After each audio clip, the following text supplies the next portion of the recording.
We are still continuing with the periodic table. All right. Now we are going to be looking at metallic and non-metallic characteristic.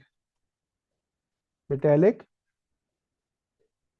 and non-metallic characteristic.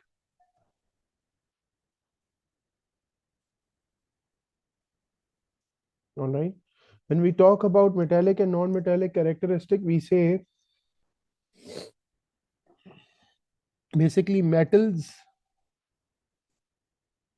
are arranged on left side of the periodic table,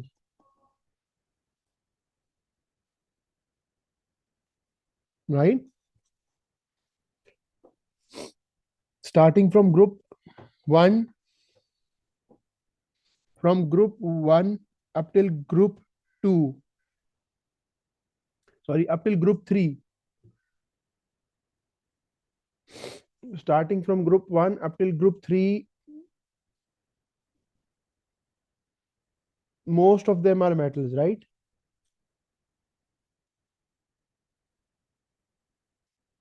Of them are, or we should, all of them, should say all of them are metals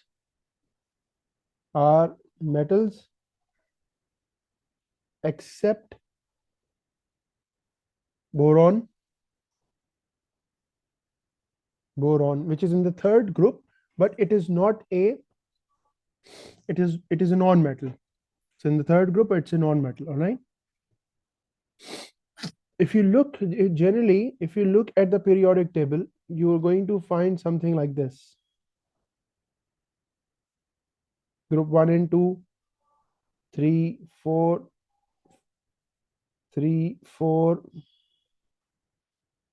5, 6, 5, 6, 7, and 8. Right? This is you're going to find. Then you're going to see that there is a staircase division, a line dividing metals and non-metals. So this line basically goes on like this.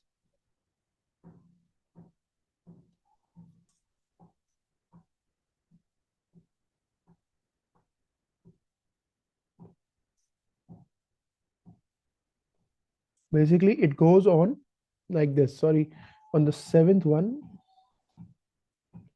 this is how it goes on. You're going to see that there is boron here, aluminium, then there is silicon, and then there is the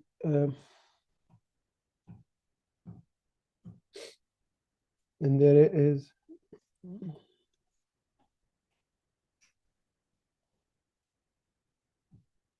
and then there is 80 strontium. This is the generally staircase line that we see. You see, all of these elements from here, here, here, here, here are metals. The rest of the elements which are here are non-metals. So you can say all atoms in group 7 and group 8 are non-metals. All atoms in group 6 are non-metals except PO. All of them except so this is how you can really understand. You won't be required to go in such a detail. I've just told you, but you need to know this staircase line that divides between the metals and the non-metals. Do you get it? This line that is over here, this line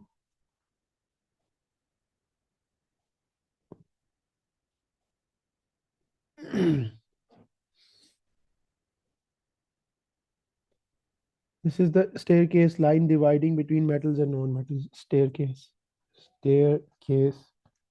line dividing between metals and non-metals.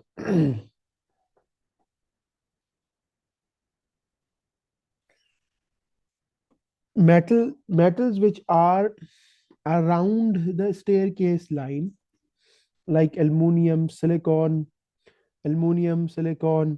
and germanium, and silicon, germanium, F15. All of these, the ones that are right beside the stair, they are called metalloids.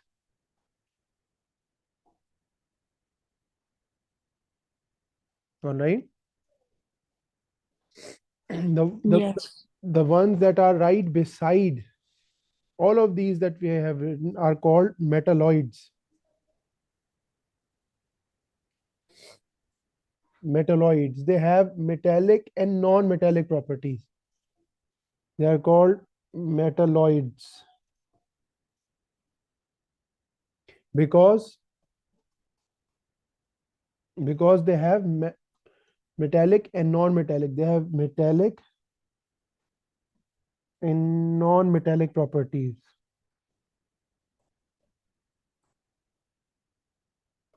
All right. Another important point that we have to understand over here is that metallic property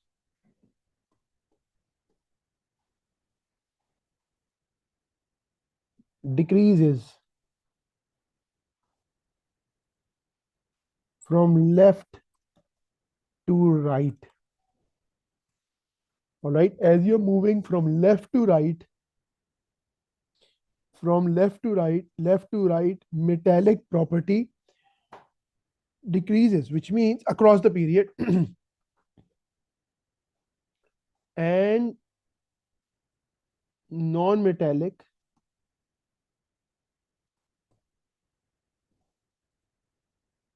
property increases across the period. We can say across the period,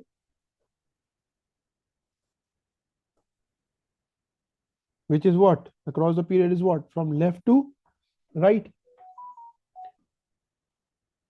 right? Across the period, the metallic property decreases. Now, what is a metallic property? What is a metallic property? Generally, when we talk about metallic property,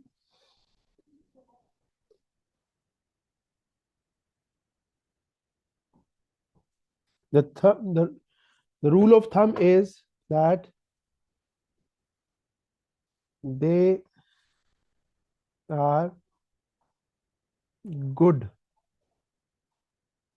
donors of electron, or you can say they lose electron quickly.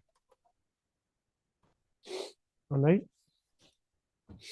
Another thing that can be said for this is that they have good reducing powers. Okay. Stronger the metal, more reactive the metal, more reducing power it has. This metallic property is also their reactivity. All right. This metallic property is also their reactivity. Okay. This metallic property is also their reactivity. More reactive a metal is, good donor of electron it is, which means it loses electron very easily and quickly and easily. All right. And it is difficult to make it gain electron, and it is difficult for it to gain electron. All right. It is easy for them to give electron. They are good givers of electron. All right. So a more reactive a metal is, so more reactive a metal is, more ability has to lose electron. All right.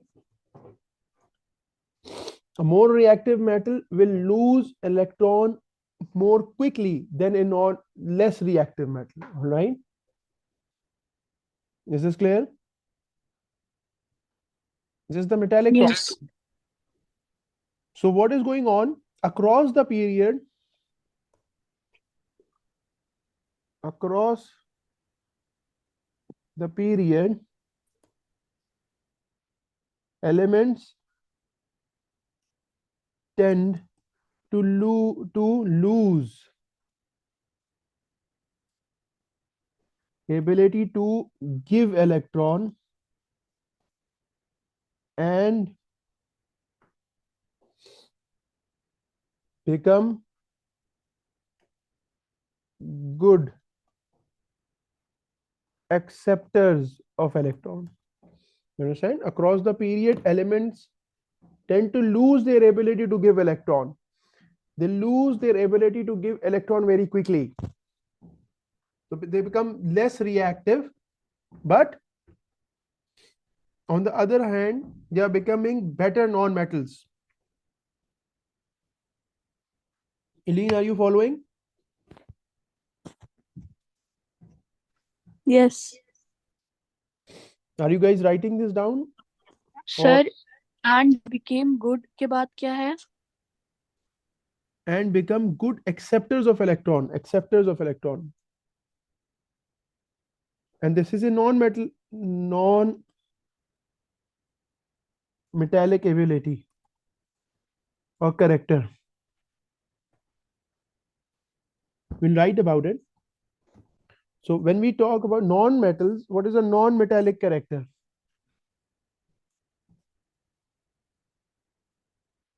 What is a non-metallic character? Ability to gain Share, slash accept sorry. electron. Accept electron, right? Yes, they share electrons among each other, but they become the real the reactivity, the non-metallic character is what? The ability to gain or accept electron. So non-metals are good acceptors of electron. More reactive a non-metal is, faster it will accept electron. Faster it accepts electron. All right. Its ability will increase to accept electron. So they are a good non-metal is good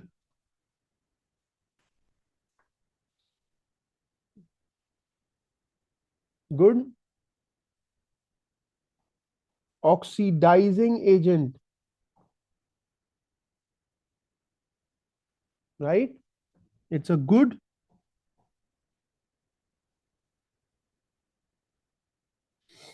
oxidizing agent or has good oxidizing powers. You know, it can make others lose electron very quickly. Unlike metals, they used to make people accept electron quickly. Remember, they used to have good reducing powers. So they were good reducing agents. Yes.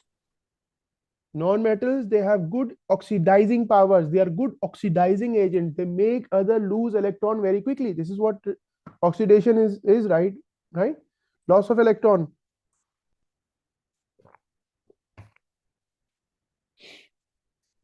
You understand? Yes, sir.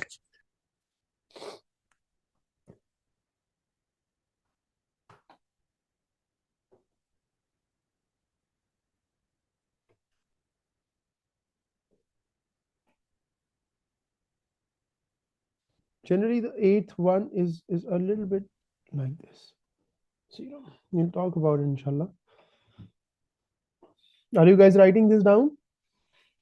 Sir सारा लिख ली है. Eileen, what about you? Let's look at some metals, some period 3. Let's have an example of period 3 elements. When you look at period 3 elements, you're going to see there's sodium, magnesium, aluminum, silicon, phosphorus, sulfur, chlorine, and argon. So group 1, 2, 3, 4, 5, 6, 7, and 8 or 0. All right. So group 1, so if you look at it, they are from group 1 till 3, they are metals, right? They have metallic properties. Silicon is a metalloid, and rest of them are non-metals.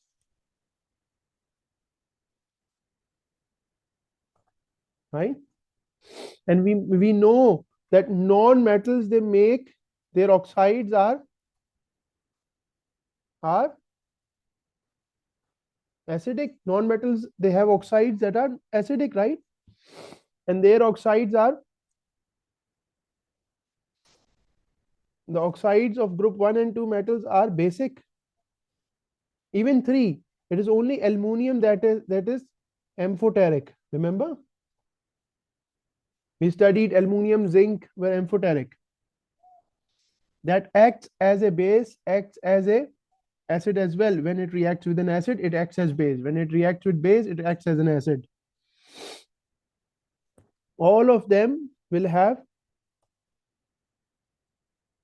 all the non-metals have acidic oxides, and they will have basic oxides. Remember? It's just a revision from the previous one. Is this clear? So obviously, this is 11, this is going to be 12, this is Yes. 13, this is going to be 14, 15, 16, 17, and 18. Obviously, these are their atomic numbers, proton numbers, and metallic basically, if you're going from left to right across the period, from left to right across the period, you're going to see the metallic property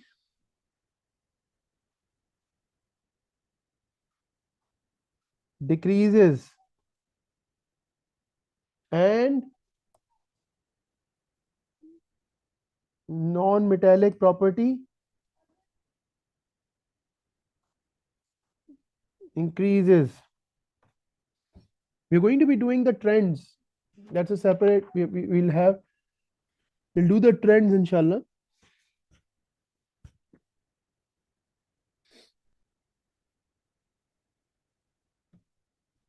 All right.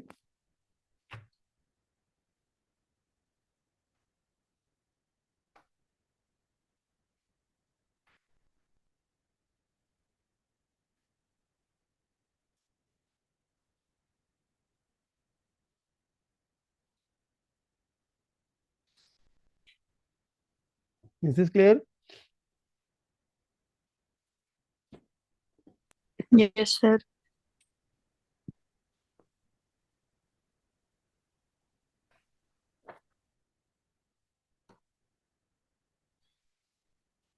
All right.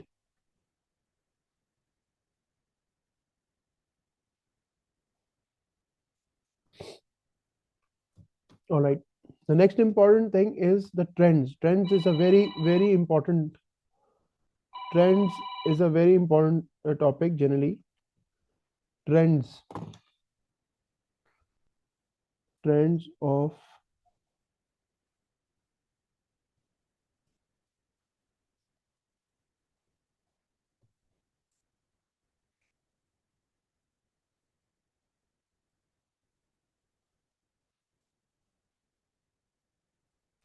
all right.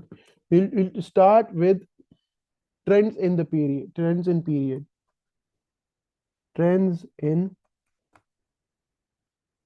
period. That is from left to right. Going from left to right, what changes do you observe? All right.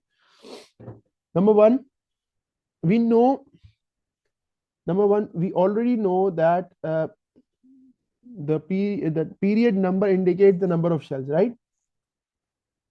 Period number shows the number of shells of an atom, right? The like sodium is in the third period, it means it has 3 shells, right? So what the trends that we generally observe is that atomic number increases by 1 unit, right? Atomic number or atomic number, or you can say proton number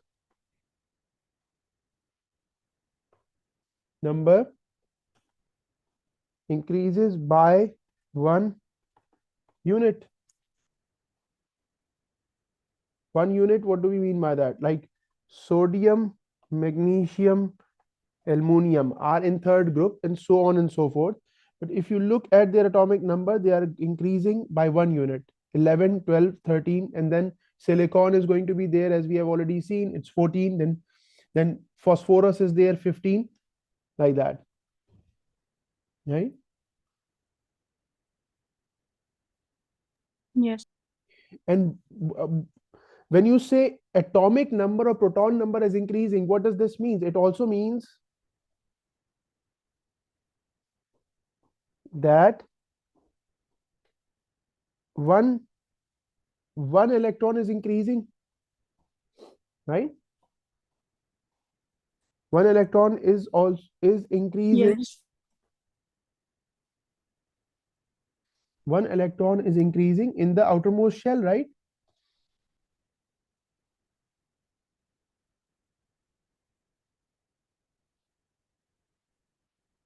Let's look at sodium. Sodium is 11. If you draw the electronic configuration, that is 281. Magnesium is 12. If you draw the electronic configuration, is 282. Aluminium is 13. If you draw the electronic configuration, is 283. You see, one electron is increasing. As you move across the period, you see that one electron, one valence electron is increasing in the valence shell. And what else is increasing? The proton number is increasing, and one The electron proton in the number. valence shell is also increasing, right? So there are two things that are increasing. If you're going from left to right, one electron in one valence electron is increasing, and the proton number, overall proton number, is also increasing, which means the proton and the neutrons both are increasing, right? So if you look over here, the protons, Yes. electrons here are at 11, protons here are 11. Electrons here are 12, protons here are 12, because both of them, they contribute for the proton number, right? So on for so this is how it is. But you have to keep in mind, but the shell remains, the number of shall remain constant. Number of shells remain constant, right? Because why? Can anybody tell why? Eileen, can you tell why is the number of shells not increasing? From going from left to right? Hmm? Alishba, can you tell?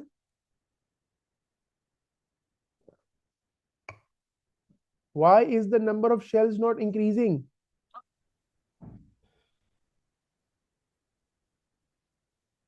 Because they are in the same period. Because What were you going to say? Because they are in the same period, right? Did you get this point? Alish bhai, baat samajh mein aayi?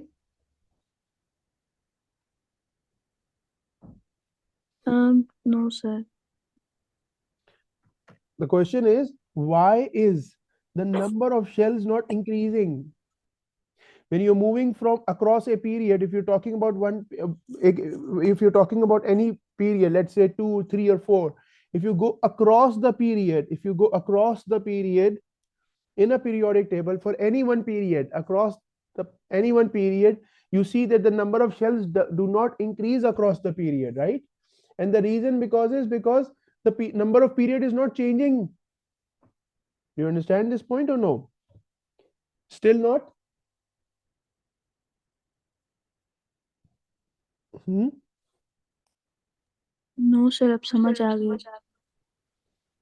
All right. So, but the number of shells remain constant. Why? Because the number of period is not changing.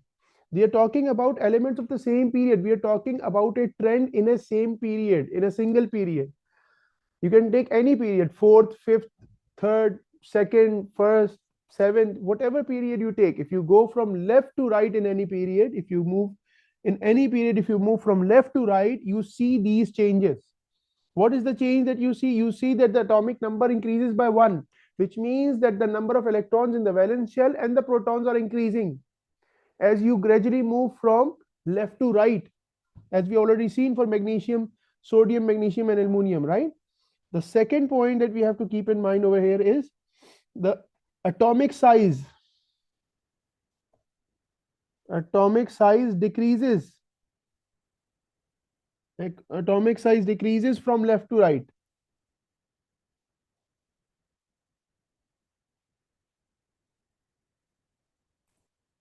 Okay, right? Atomic size decreases from left to right due to because the nuclear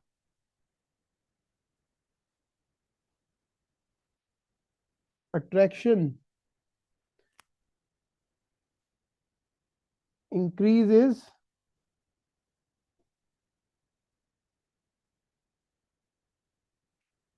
as atomic number increases. What do we mean by that? We know that this is a nucleus. I want everybody's attention, please. This is a nucleus, right? Let's say this is a nucleus of sodium. There are going to be protons and neutrons in it. How many protons? Let's say 11 protons and 12 neutrons. Neutrons, they do not have a charge. This positive charge in the center of the atom is because of the protons that are present over here, right? Is this clear? You already discussed that. Why is nucleus Yes. positive? Because of the protons, right? And then we are not discussing any other shells. We are discussing, so let's make more shells. There's one shell, there is another shell, and then there is the third shell of sodium, right? Sodium. So there are one, two, one, two, three, 4, 5, 6, 7, 8. 8 electrons. And then the last shell has how many electrons? The last shell has how many electrons? 8. Hmm? Oh, sorry, 1. It's in group 1, right? 281. Yes. It has only 1 electron, right? So this nucleus, which has a positive charge, a big positive charge, which is 11, is attracting all of these electrons that are there, right? All of these electrons that are there, they are being attracted by the positive charge that is present over there. Is this making sense or no? Yes, it is. All of these electrons are being attracted to the positive charge that is in the center. They are attracting, and this positive charge is making them do what? Stay in their orbit. You understand? The reason why is that this electron is only orbiting like this in the orbit. Why is it does not goes and leaves the orbit like this? Why? because it is being constantly attracted by the positive charge evenly. That is why it is keeping it in an even orbit, which is equidistant from the nucleus. Do you understand this point or no? This is something very important. Please make sure that you understand this. Prathamike, if anybody is not able to understand this. Yes, Eileen? Sir Eileen को समझ आ गया, मुझे नहीं आया. All right. I'm saying this is the nucleus and these are the electrons that are around it.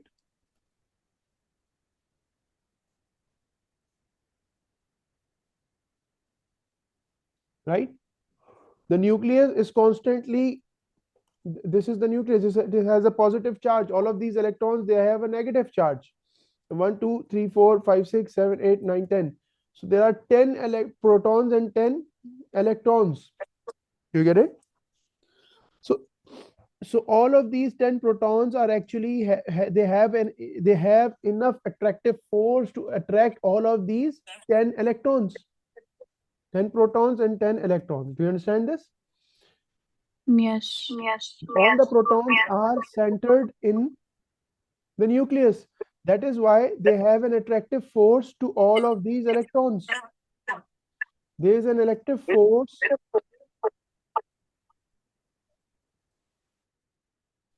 There is an attractive force. I think there is something. I want you to mute your mic, Alishba. All right. There is an attractive force. There is an attractive force from the nucleus that is keeping all these electrons in their orbit. There is an attractive force that is keeping all of these electrons in the orbit, not letting them go away when they are moving, because these orbits, these electrons are not stationary here, right? These electrons are constantly moving in their orbits. So what is it that is keeping them in their orbit? It is actually the pull, the attractive force from the nucleus that is keeping all of these electrons in their orbit, not letting them go away. You understand this point now, Alishba? Yes. Are you sure? Yes. So as you are moving from left to right, as you are moving from left to right, what do you see?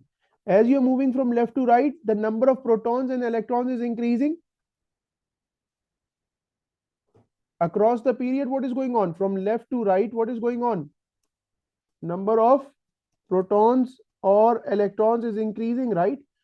Atomic number is increasing. If you look at sodium, it has 11 protons and electrons. If you look at magnesium, it has 12 protons and electrons. So as the number of protons and electrons are increasing, the attractive forces between the nucleus and atoms is also increasing, right? As the number of protons and electron is increasing, attractive force between them also increases.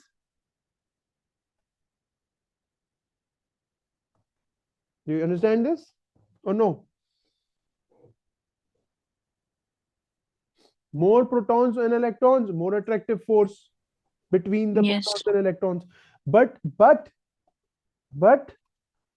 number of shell, or you can say distance of electron from proton is same, right? So what is happening? If you look at this, the electrons over here, the number of shells is same. Do you understand? This is something of immense importance. If you look at it, the number of electron is increasing gradually.